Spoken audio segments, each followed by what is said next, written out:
Hello and welcome to the Movies Past and Present podcast. It's April 6th, 2020, and this is episode 42. I'm your host, Stanford Clark, and I'm podcasting from the Crossroads of the West in beautiful Salt Lake City, Utah. Just like my blog, moviespastandpresent.com, I'll be providing recommendations, commentary, and reviews about current and classic cinema. Thanks for tuning in, and let's do this thing.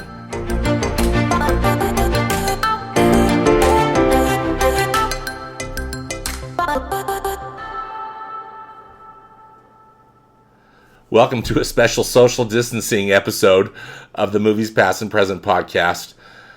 My sincere hope is that you are all safe and well during this crazy time with COVID-19, and I hope that movies are providing you a bit of a refuge from the storm, and just my sincere thoughts and prayers are with you, truly, that you're doing okay, and that hope you feel strength and comfort to know that we're going to get through this thing.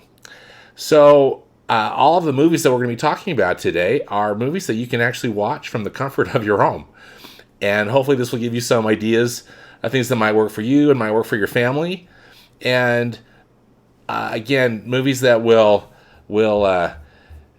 make you feel good and give you a little break in the action. I know that when I've been watching some movies in the evening, they really help. They've been a great escape as movies can be, and particularly during challenging times. I think now more than ever, it's important to keep your spirits up and to keep moving forward. And definitely watching a good movie can assist with that. So first up is a really cool thing that the American Film Institute has instigated. They just started this last week. They're calling it the Movie Club. So the American Film Institute, or AFI, as it's known, was established in 1967.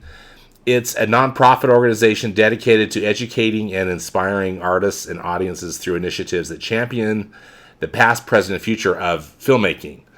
And AFI has a lot of really cool programs that they do. They've got filmmaker training. They've got year-round exhibitions, although not right now, since all theaters are closed. Workshops, and they also honor filmmakers and through achievement awards and whatnot, as well as they've got some scholarly efforts that they do that are all about upholding film history for future generations. So anyway, AFI is a really cool organization, and this AFI Movie Club is the bomb. So what they're doing, this is the tagline of the AFI Movie Club, is movies to watch together while we're apart. What they say, this is a quote from their website: "In this time when we are reminded there's no place like home, AFI has created a global virtual gathering of those who love movies. Each day's film is accompanied by fun facts, family-friendly discussion points, and material from the AFI archive to enrich your viewing experience." So really what they're doing is once a day, kind of typically kind of midday, I think, is when they announce it. They announce a film, and it's just it's a classic film that you've probably heard of and probably already seen. But it's a film that again, a great film to watch, and something that we can watch collectively. They've got a lot of stuff that they're doing on their social media feeds, and also their website is just a great treasure trove of information about these different films. So this started last week on May. We wish it were May. On March 31st. And the first film was The Wizard of Oz, again with that whole comment about there's no place like home. This is The Wizard of Oz from 1939. Again, one of the all-time great American films. And I watched it last week, and it just made me so... it really made me so happy, and it was so comforting. So The Wizard of Oz, and also, so these films are all on the AFI website. I will have links to that in my podcast notes. but I'm just going over so you kind of get an idea of the type of films that they are programming with their AFI Movie Club. Next up was on April 1st was Moulin Rouge from 2001. That's the beautiful and tragic musical with Ewan McGregor and Nicole Kidman.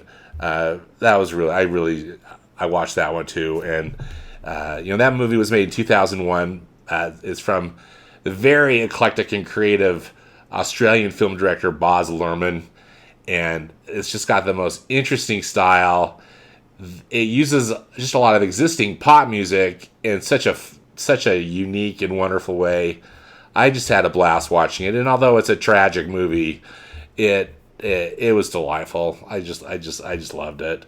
On April 2nd, they had Some Like It Hot, the wonderful Billy Wilder comedy from 1959 that stars Tony Curtis, Jack Lemmon, and Marilyn Monroe. That's the one with Jack Lemmon and Tony Curtis have to disguise themselves as women, and they join a female band, a traveling band, because they are witnesses to a gangster murder. Anyway, that movie is pure delight. I haven't watched that one. I haven't rewatched that one yet in this, but I hope to here in the next few days because it's so much fun. April 3rd's film was Doctor Strangelove, or How I Learned to Stop Worrying and Love the Bomb from 1964. This is the great social commentary movie from Stanley Kubrick. Stars Peter Sellers, George C. Scott, Slim Pickens, Sterling Hayden. It is such a great movie. April 4th was the great Disney film. In fact, the first Disney feature animated film, Snow White and the Seven Dwarfs, from 1937. And that film is pure happiness. And sure, there's some scary parts, but there's not a more optimistic film out there than Snow White. April 5th film was To Kill a Mockingbird. The incredible adaptation of the Harper Lee novel from 1962, which stars Gregory Peck, and that's just a brilliant, absolutely brilliant, wonderful, touching film. And today's film, just announced, is one of my all-time favorite westerns, Butch Cassidy and the Sundance Kid from 1969, starring Paul Newman and Robert Redford. And this one is a great film. They love it at the AFI too. One of the things that you may recall from the AFI is they often they've put out lists of like the 100 greatest movies. You can find those on their website. But Butch Cassidy and the Sundance Kid has ranked on those 100 best movies too. So that's such a terrific film, such a stylish, interesting film, and so interesting to the time period too. So anyway, check out the AFI Movie Club, movies to watch together while we're apart, and hopefully, and again, every day that's going to change. Their website, has all of the information about where you can stream each one of these titles, and they've got links and all sorts of information about each of these films that they are highlighting as part of their movie club, and hopefully it's going to give you some ideas of things to watch with your family.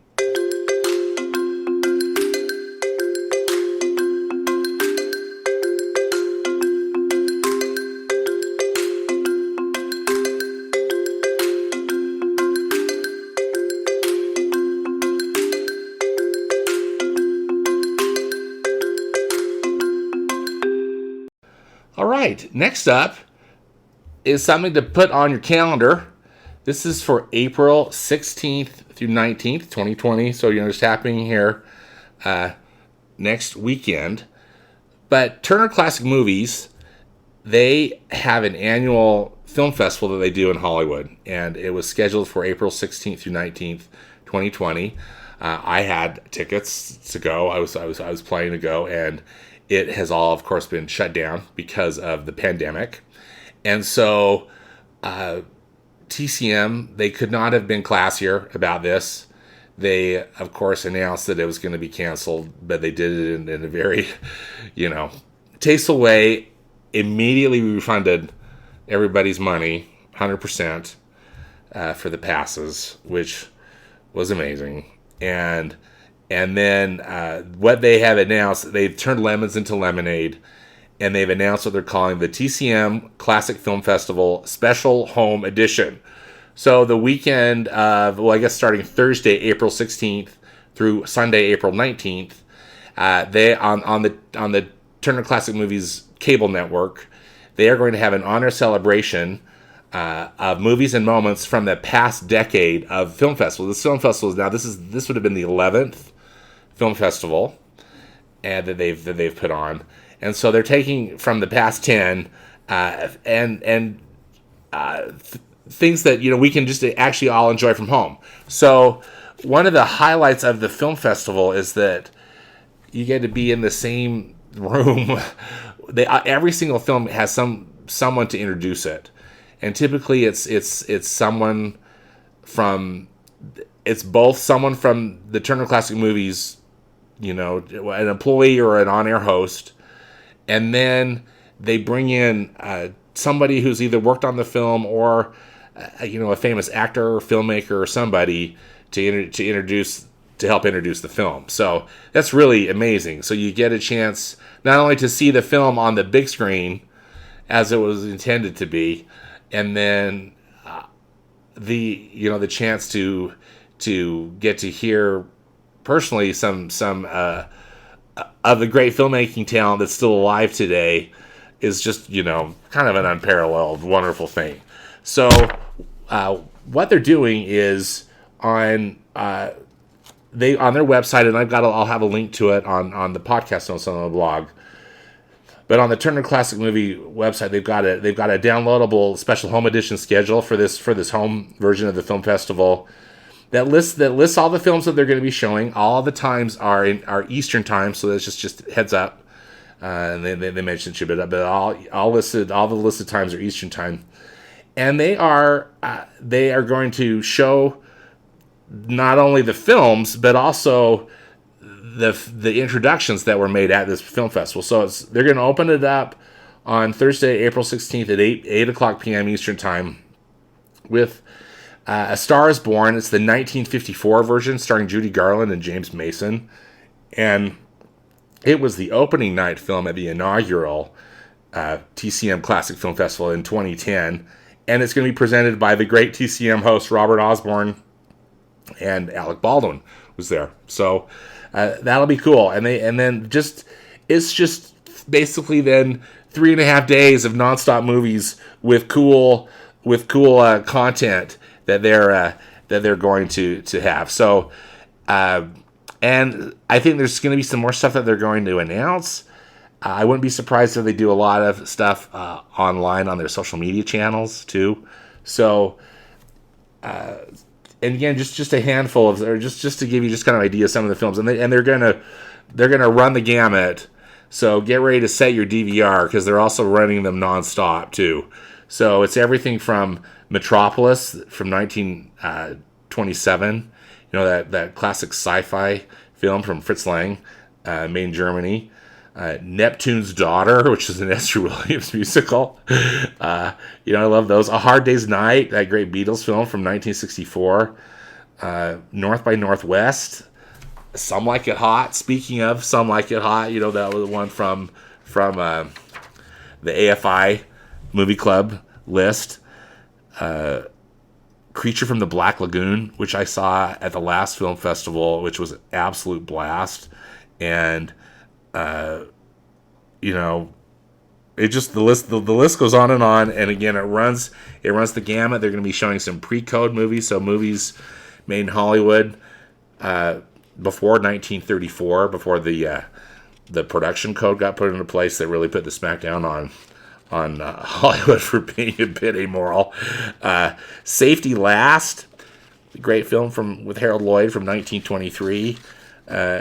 Jezebel with Betty Davis. Network from 1976. Casablanca from 1942. It just goes on and on. And they're also going to show some of my favorites. Singing in the Rain from 1952. one of the things I was disappointed in missing at the actual film festival was they were going to have Floyd Norman, who was one of the last living Disney animators who worked on a lot of earlier Disney films, and he also is African American and had that distinction of being one of the few African Americans that were working at the studio during the the 50s and the 60s. And there's a documentary made about him that was released in 2016. So Floyd Norman, we don't get to hear him in person introduce Disney's The Jungle Book, which is a bummer. But they're putting a documentary about him on TCM, and that'll be awesome. Julie Andrews was actually going to be at the film festival this year, and she was going to be introducing the film Victor Victoria from 1982, and actually they're going to be showing Victor Victoria also, and I guess we'll all just kind of have to lick our wounds and be sad that we won't get to see Julie Andrews introduce this film in person, but it will be fun to think about it. So that's the TCM Classic Film Festival Special Home Edition, April 16th through 19th. The full schedule is on the TCM website, and I will have that link in the podcast notes.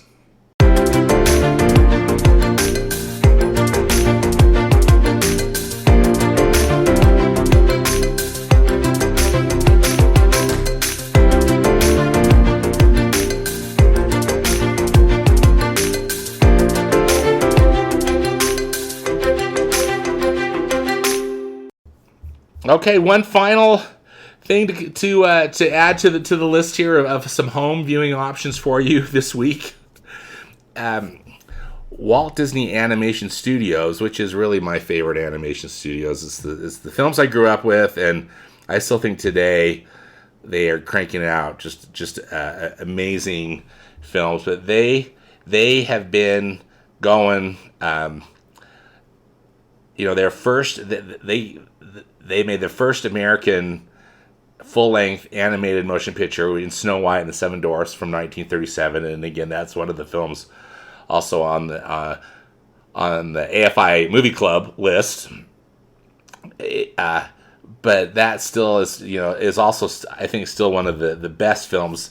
The last film that Walt Disney Animation Studios released in theaters was Frozen 2 last winter, which, if I'm not mistaken, has become the most successful animated film ever. I think it earned just $1 billion plus at the worldwide box office, surpassed the original Frozen, and anyway. But Walt Disney Animation Studios is just my favorite. So Snow White was their first film. Frozen 2 was their 58th film, and that's pretty amazing. I have a hard time ranking these 58 films from Walt Disney Animation Studios because I really love most of them. However, I think they all are not perfect, and they vary in quality and levels of enjoyment for me. So what I've decided to do is just give you my 10 favorite Walt Disney Animation Studios films, but also all 10 of these films also are on the Disney Plus streaming service. So hopefully you have Disney Plus at home.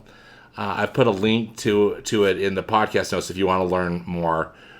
If you're a Disney fan, it's kind of a no-brainer because they've got just so much great content. Tons and tons of Disney movies from both the past and the present. A lot of TV content that has been created through the years, particularly for the Disney Channel. And then they also have a whole bunch of Star Wars content. They've got 8 of the 9 films in the Skywalker saga, as well as Rogue One and Solo, those Star Wars story films. And then they've got the Clone Wars animated series. Of course, there's the Mandalorian, that TV series, which was just an absolute bomb. If you love Star Wars, that's so much fun. And then they've got a ton of Marvel content too. Many of the films from the quote-unquote Marvel Cinematic Universe. Everything from the original Iron Man to Avengers Infinity War and Avengers Endgame. So anyway, tons and tons of content. Then a whole bunch of National Geographic content. They also have the entire run of The Simpsons since Disney owns that now through their acquisition of 20th Century Fox. So anyway, it goes on and on and on. But so Disney Plus is awesome, and I think could be a real gift to you as you are holed up at home. But back to the original purpose of this is my 10 favorite films from Walt Disney Animation Studios, and I'm going to give them in chronological order because I have a horrible time trying to rank which ones I would consider my favorite because frankly I love all these films a lot. So we'll just start with the oldest to the newest as far as my 10 favorites. So number 1 would be Snow White and the Seven Dwarfs from 1937. Again, the original animated motion picture that Walt Disney and his team created, and just the most endearing, beautiful film. I've talked with some different friends and been on other podcasts and stuff about this, and I know that Snow White's voice can be a little, it's not necessarily controversial. Let's just say it's not for everybody's taste. For me, I love it. I just think it represents the time period, and it represents innocence, and it really works. And again, I think that the songs are the most optimistic, wonderful things. The Wicked Witch is super scary, but that's what makes it exciting too. It gives brings some intense drama, and quote unquote intense for the genre, and it's just still one of the all time greats.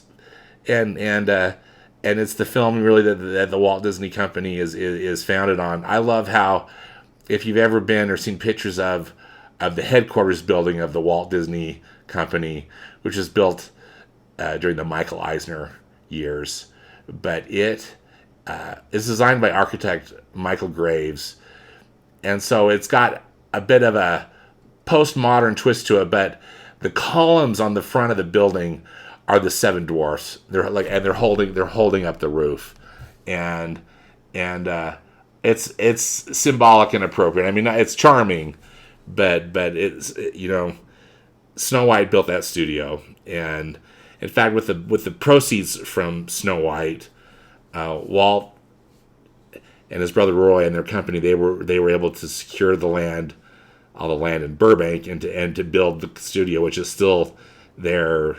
Those buildings are still there today, and that's really a wonderful experience to be able to go tour that, which you can do through the D23 fan club and whatnot. But anyway, I digress. Snow White and the Seven Dwarfs, one of the greats. Number 2 for me, as far as my top 10 films from Walt Disney Animation Studios, is the great Cinderella from 1950. Now, finally, after World War II, Disney was just trying to get its footing back, and after the war ended, they made what is referred to as the package films. So films that just basically include a series of shorts that were put together to make it for a feature length.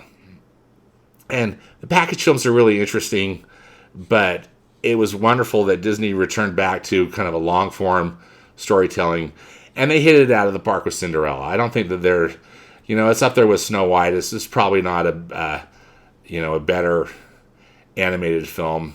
So optimistic, so hopeful, so beautifully done, so romantic, and so happy. So that's Cinderella. Next up is Peter Pan for me from 1953. I think this was a childhood favorite. I just adore this movie. It's got just everything, great adventure, humor, song, great music, and how can you beat that scene when Peter Pan and Wendy and John and Michael are flying over London and flying to the second star of the ride to Neverland. Just one of the all-time great magical scenes, and it's another reason why I love Disney. The Peter Pan's Flight's like my favorite ride at Disneyland too. So just hard to beat that hopeful, optimistic movie. It has some outdated cultural depictions in it, which I know that can be, understandably so, a turnoff to modern day viewers. But I hope that if you haven't seen it in a while, you'll give it a chance, and know that it's a film of its time period, which doesn't excuse any bad behavior. But still, I don't feel like it's malicious in any way, and I just think it's a terrific film. So I hope you'll give that a shot if you haven't seen it for a while. Next up for me is Sleeping Beauty from 1959. Now, you're probably just saying, dude, like, well, what's up with these princess movies? But I gotta tell you, if you've never really watched Sleeping Beauty with through adult eyes, I think it's definitely worth a try. Sleeping Beauty has got some of the most beautiful animation really ever created in a Disney film. And it's really one of the last films that employed the classic hand-drawn animation techniques that made the Walt Disney Company. The film's production designer was an artist named Ivan Earle, and he was a prolific artist. I understand he was kind of difficult to work with from the different historical accounts I've read, but he had a vision and a really distinctive artistic style. I like to attribute to a medieval tapestry that meets mid-century modern. And that might sound really weird, but if you look at it and look at the backgrounds and look at the coloring and just the way it works, I think you might see where I'm coming from, where it really does look like it's this wonderful tapestry that you would see, in some kind of museum or in some kind of historical context. But then these wonderful silhouettes and shadows and things that seem very clearly influenced by the current work of mid-century modern artists. Again, this is when this was made. It was released in 1959, and then these films take years to make. So it's a combination of a great movie of its time period, yet also just really gorgeous animation, incredible character design. And I think, and I remember I've thought this too in the past, again with maybe less experienced eyes, that maybe it's really slow moving as a film. And I think that's a fair criticism, but just enjoy it for the art. And that's just one where I wish we could all go see this on the big screen together. I've had the chance a couple of times to see it on the big screen, and it's like one of those like you just don't want it to end. It's so gorgeous. It's just like you're there in a fantastic museum, and you kind of want the experience to end. So anyway, Sleeping Beauty, check it out. Next up, this is number 5. It's 101 Dalmatians from 1961. Now, this was the next film, released after Sleeping Beauty, and it's a very different style of film, more contemporary storytelling, and they used Xerox,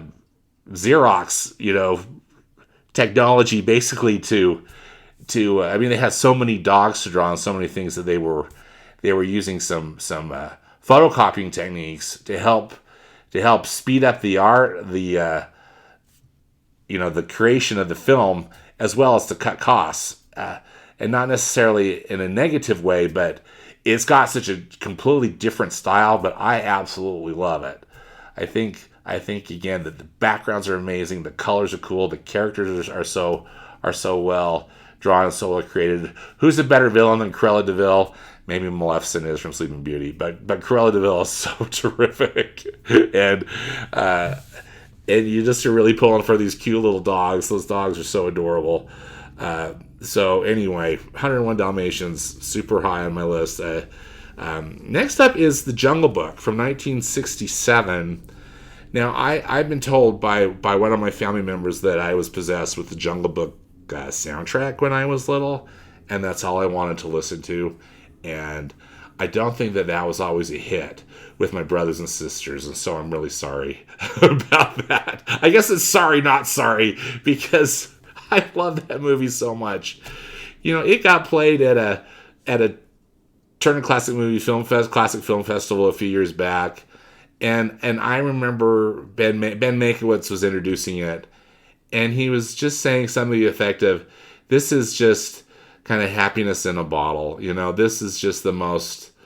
This film just brings you so much comfort and happiness. It's so cute. It's so well done." And again, maybe not everyone's taste. I think I pushed my family away from it. So sorry again with my exuberance about it, but I just think it's pure delight. It's got songs from the Sherman Brothers, although believe it or not, the Sherman Brothers, who were the songwriting team, kind of the in-house songwriters at Disney for many years, they did not write, believe it or not, the great song "The Bare Necessities." That was somebody else, but anyway, they wrote the other ones, and they're really fun. And The Jungle Book is just a terrific film from 1967. Also, it's an adaptation, quote unquote adaptation from the Rudyard Kipling Mowgli stories, and I think there's not maybe a lot of similarities other than maybe some character names or animal types, but still, it's pure delight. Next up is a movie from 1977, so we've got a 10-year gap. And it's The Rescuers. So Walt Disney died in 1966. The Jungle Book was the last film that he was personally involved, the last animated film that he was personally involved with. And then, the Disney company was really struggling. Walt Disney Productions was really struggling with the loss of their leader, and who can blame them? Because there hasn't been anyone like Walt Disney. But they finally, in 1977, at least in my opinion, and I think in the opinion of some animators, at least from some of the quotes I've read, is that The Rescuers was I think it's the best movie that they made after Walt died. To that point, it's based on a book, but it's about two little mice, Bernard and Miss Bianca. Bernard is voiced by the great Bob Newhart, and Miss Bianca is voiced by Eo Gabor, and they work for what's called the Rescue Aid Society, and it's this group of mice that they live in the human world, but they help humans, and it's a really cute idea, and this film, I love it so. It's got some real danger to it. This cute little orphan, Penny is her name, little girl named Penny. She gets kidnapped by the evil Madame Medusa, and who's using her to climb through old caves in a swamp to pull up pirate treasure and jewels. And Penny sends out an SOS, and she sends out a message in a bottle, and the mice find it and send Bernard and Miss Bianca to go try to help her. I think it's just got such charming animation, incredible voice talent, and again, a real dramatic story in that this girl is in danger. This little girl is in danger. She's Madame Medusa is just an absolute crazy woman, and all of her cronies that work with her. It just reminds me of that quote, something to the extent of out of small things proceedeth that which is great. It's a quote from the scriptures, but or even great things come in small packages. So I sure love the Rescuers, and if you haven't seen it for a while or seen it at all, I think you should try it out. All right, next up, actually, then the next film isn't until 1991, and it's smack dab in the middle of Disney's animation, Disney Animation's renaissance, and it's Beauty and the Beast, and if I were to have to really rank these 1 to 10, 1 to 10, or even 1 to 58, having to do, which I've tried to do, But Beauty and the Beast, I think, would be my number one. I just think it's just one of the finest films Disney's ever made, and such perfect music, terrific vocal performances, and just a really great movie. It's just this perfect musical that and such a great telling of this story. Who's got a better character arc than the Beast? Actually, both of them have got a great character arc, and the heroine that they've created in Belle is so endearing and so wonderful.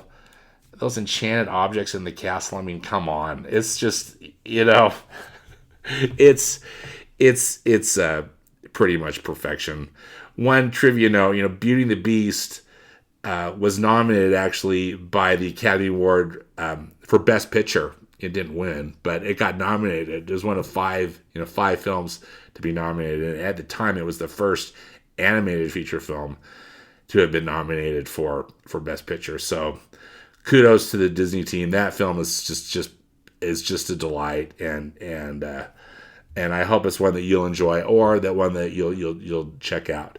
All right, we're up to number 9 here. And we're continuing on in the Disney Renaissance, Disney animation Renaissance. It is Aladdin from 1992. I just adore this film. I can't tell you how many times I saw Aladdin in the theater when it first came out, and it still just delights me every single time I watch it. I love the story really at its core, that Aladdin is this diamond in the rough, and he's figuring out how to be himself. Of course, then with the help of this magical genie.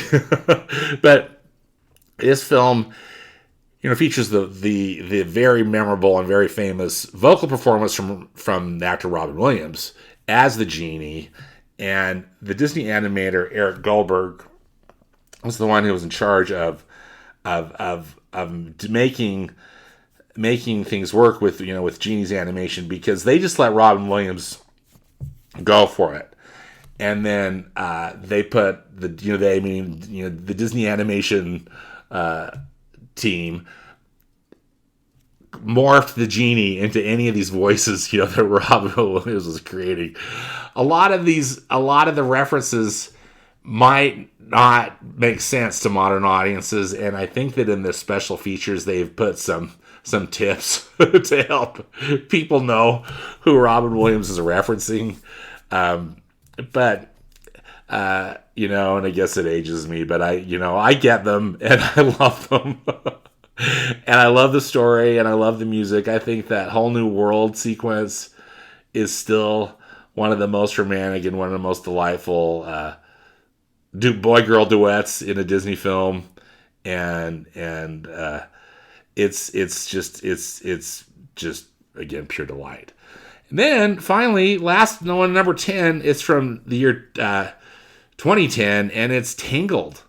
And again, this is a bit of a challenging pick, because there's so many of these movies that I really love.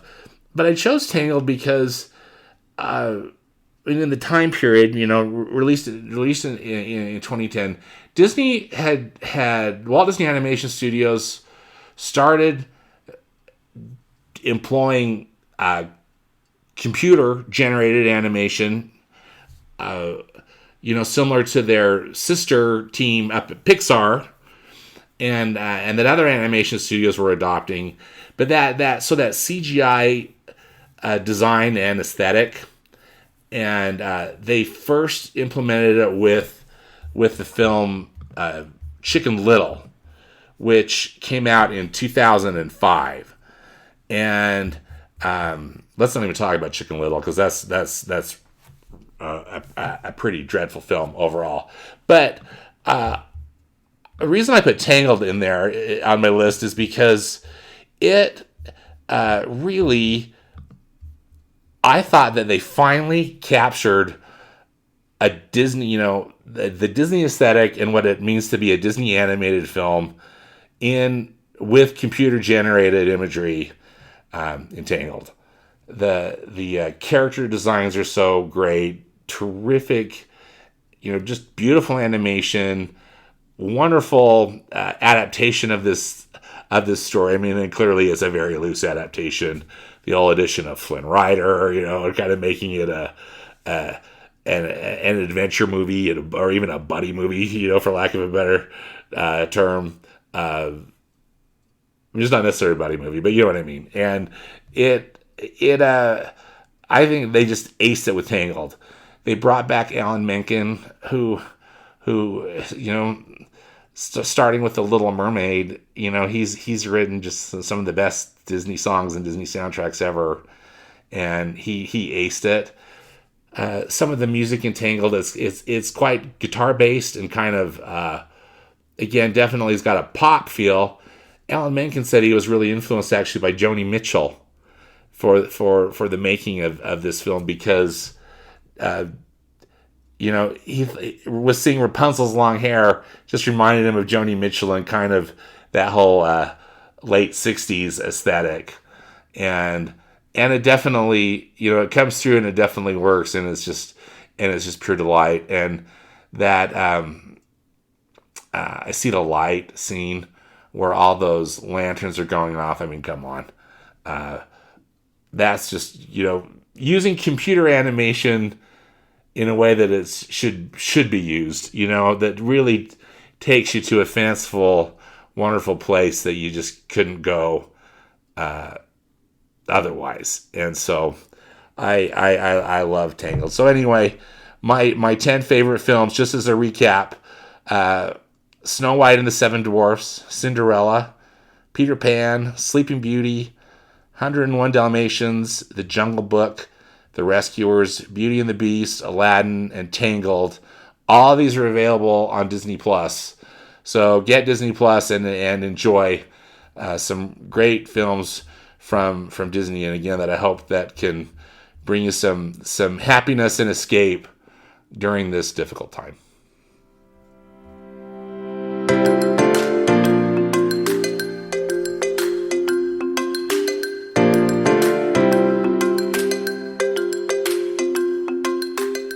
Well, that does it for this episode of the Movies Past and Present podcast. Again, links and more information about all of the movies discussed in today's podcast can be found in the podcast notes on my blog at moviespastandpresent.com. You can subscribe to this podcast on Apple Podcasts, Spotify, and Google Podcasts. I hope that watching some great movies will bring you peace and comfort this week. Be safe out there, and thanks again.